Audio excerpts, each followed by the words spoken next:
Nidina tany amin'ny faritra Antsinanany ny Tale Jeneraly fandrarana ny fonja Andriamatora Andrianandrasana Désiré hijery fotony zavatra nitranga tany antoerana indrindra taorian'ny firetan'ny toeram-ponenan'ny mpiasan'ny sekoly fianarana fandrarana ny fonja na ny ENAP izay niseho ny 12 ny volana febroary lasa teo tao Toamasina.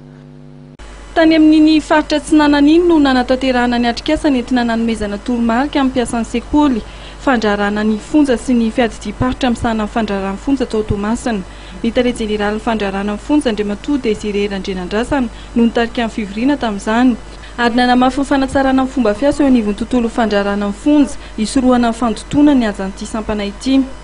Tetikasa fonja mamokatra izay no kasain'ny fandrarana fonja paritaka mba tsy ho vesatra ho an'ny fiarahamonina intsony ireo voafonja. Aoka mba sy hoitsika zao, aoka surtout sika atao amin'ny faritra Toamasina na ny drapiny Antsinanana na ny fonja be ny Toamasina no airona resaka hoe nisy mpandrarana fonja olo tafiditra amina acte de banditisme tary na association de malfaiteurs tary na hoe sanatrin'izany nampanofa basy tary na nampanofa tenue tary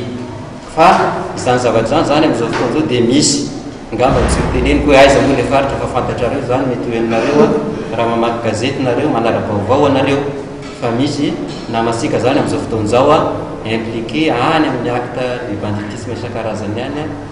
amin'izao fotoana zao ary manahira na rehefa avy eo hoe ahoana no iarovana asika raha sanatria tafiditra amin'izay zavatra izay sika. Ny fidinana teny Toamasina tamin'ny farany herinandro teo dia noararaotiny Tale Jeneraly fandrarana fonja nanomezana fanampiana ireo mpiasan'ny sekoly misahana amin'ny fandrarana fonja na ny ENAP Trabona Valo tamin'ny Aitrano izay niseho ny 12 volana febroary lasa teo. Vary, koveta, bodofotsy, savony ary so no nomen'ny Tale Jeneraly. Tao anatin'izany ihany koa nanatanterahana fambolekazo 4 natao tao amin'ny faritra ENAP entina hanosehana ny mpianatra amin'ny fikolokoloana ny tontolo iainana.